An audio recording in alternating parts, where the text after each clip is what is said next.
Welcome back to another episode of Spank Ranch Garage. If you remember from my first Jeep video, you'll know that this thing didn't quite make it out of the woods on its own power because we ruptured a clutch line. So I need to take this out again this weekend. So let's pull it in the shop and see if we can cobble something up real quick. My grandparents gave me this jump starter. I think it's from Costco. This battery's so dead you can't even get a chime out of the ringer or anything. We'll see if she fires.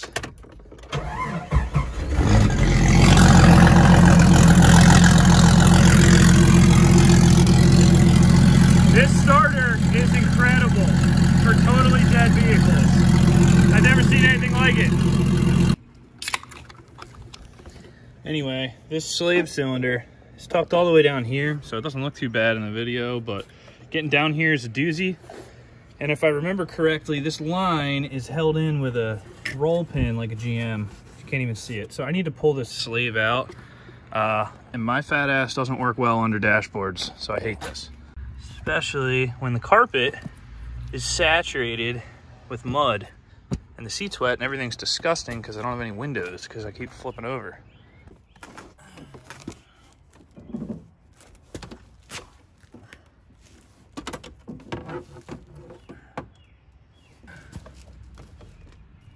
Have a cotter pin jammed through it.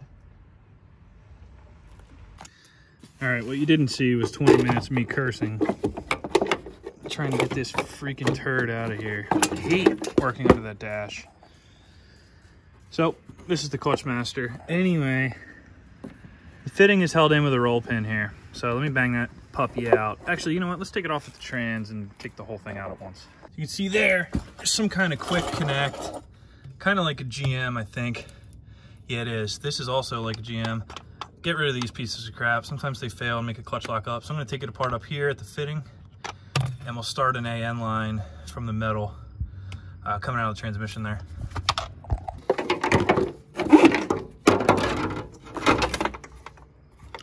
Well, that's part of the problem, eh? All right. That's the dingleberry. I got to replicate in another way here. This is more of what I'm worried about, this proprietary connection here.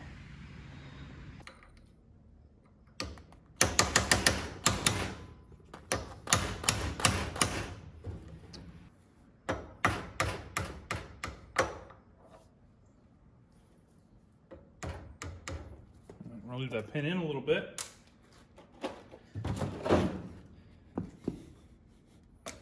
Oof.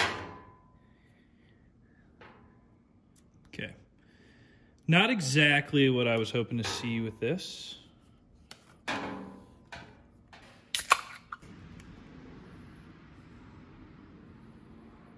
375, pretty standard there. 437, what's that, 7/16?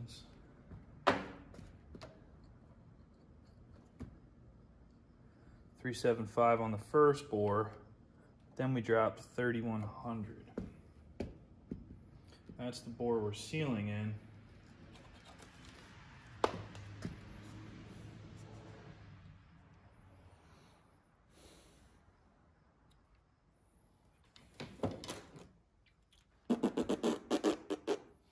So,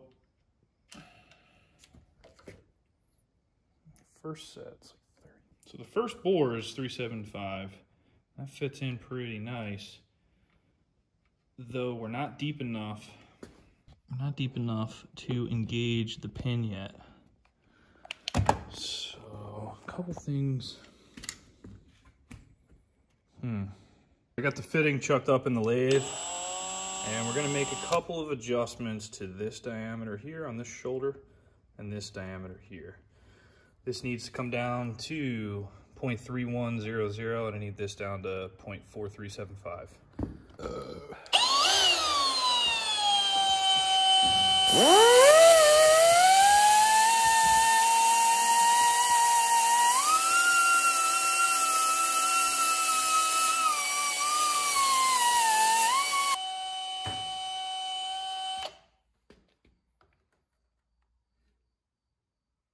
Ooh, nice. The first bore is going to be just about perfect. So now we need to work on the second bore. Oh man, she is true as it's gonna be. Look at that.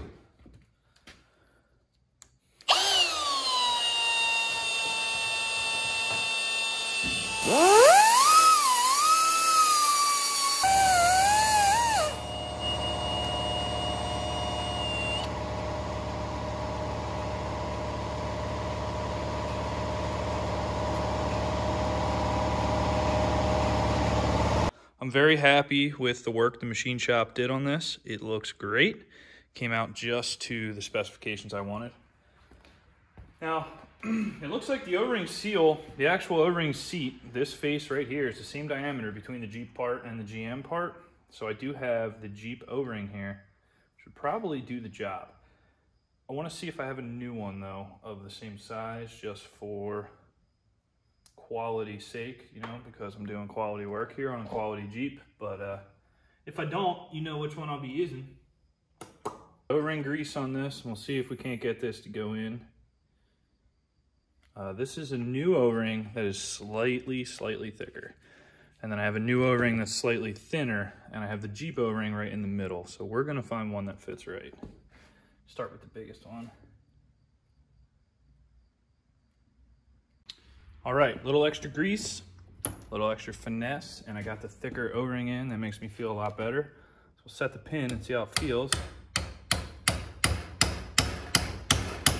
Oh yeah, she's tight. All right.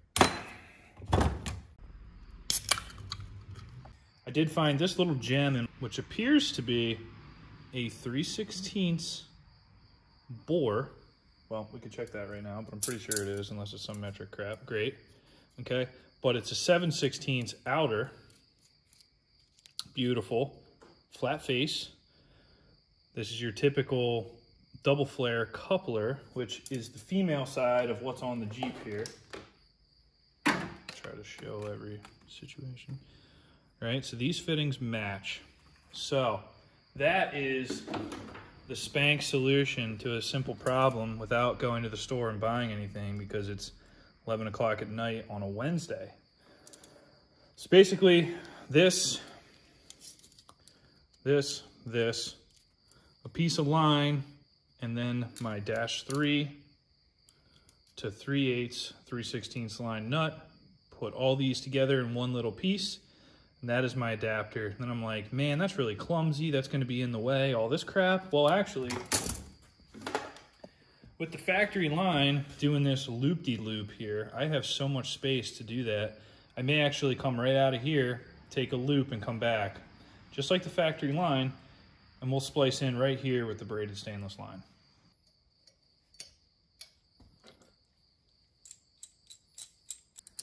If you got one of these and it's got the little crossbar in it, just weld a 10mm nut on the back. You can run it with a ratchet wrench, or you can run it with air ratchet, run it with a small impact, whatever you want.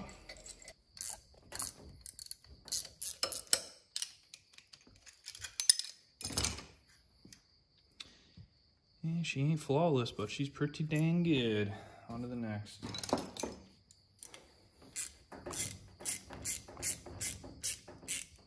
Brass end will go right onto the Jeep slave cylinder, comes around and converts us to -3 AN, heading up towards the engine bay. Got tape on this from last time I cut it. I always do that because it keeps the end from flaring too much. It also just makes it so I don't get stabbed constantly, you know, hanging it up and whatnot. Put a 90° on here because this will be coming off the master cylinder, so this is actually going to be pointing up towards the firewall a little bit.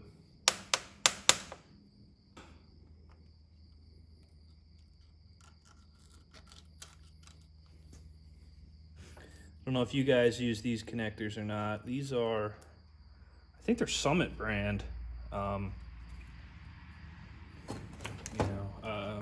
use them, made lots of clutch lines with them. I've also made brake lines for my car, which I'm a little sketched out about, honestly, but I've made hydraulic e-brake brake lines with them, so not as essential as your foot brake, but still very trusting of these. I don't know what pressure these are rated for, but I've never had one come apart.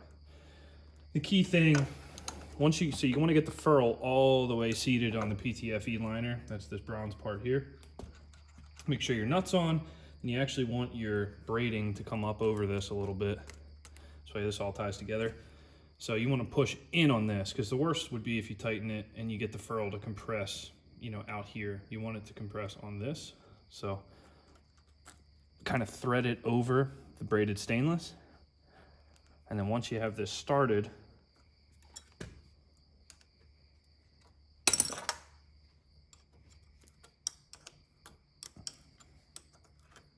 once you have it started enough to hold it, you want to hold the fitting now and turn the nut on the fitting. I found these to be the most cost effective, and then obviously you want to be pushing in on it when you do it. I found these to be the most cost effective and fittings that I use for dash 3 and dash 4, primarily clutch lines.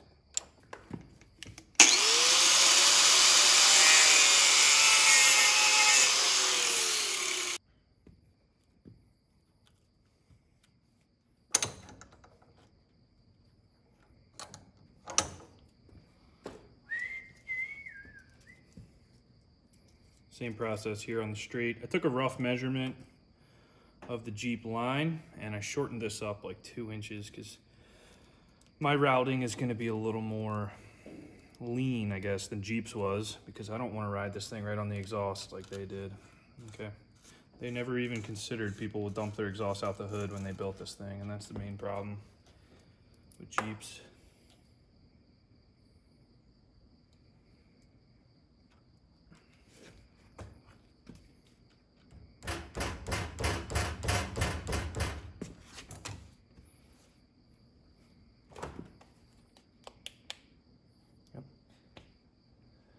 You can literally look inside and see that the PTFE liner is totally bottomed in the ferrule. You know you're good to go if you get to that point.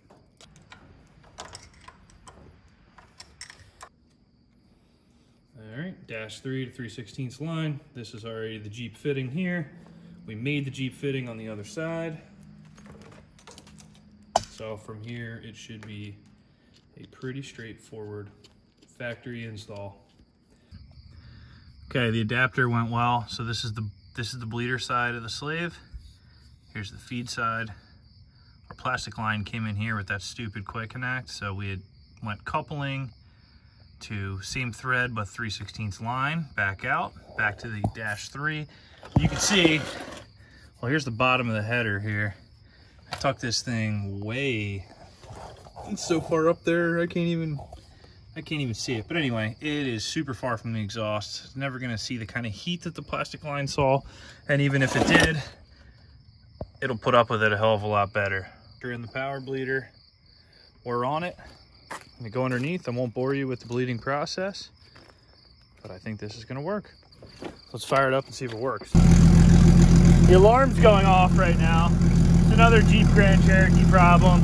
You gotta pinch some wires together in the door to shut the alarm off. So we'll push the clutch down. Nice, he goes right into gear. Put it in, go into reverse, no problem. Car's not walking, let it out. Engage is just fine. Sometimes you just gotta spin apart in the old Milwaukee M18, sand her down a little bit, bring her right into spec, and everything works well. Hope you guys learned something from this video. I guess the message is not really Jeep specific. It's just, you know, you have spare parts from other projects, organize them, keep them, especially adapters, fittings, things like that. They get you out of binds. I mean, this is a Wednesday night, 9 p.m. project. We're done at 11 p.m. And, you know, we built a line that runs from some random Jeep master cylinder to some other transmission that doesn't belong in this thing, yada, yada. It doesn't matter. All this crap's kind of universal. If you're going to be building custom cars, you want to have this stuff on hand.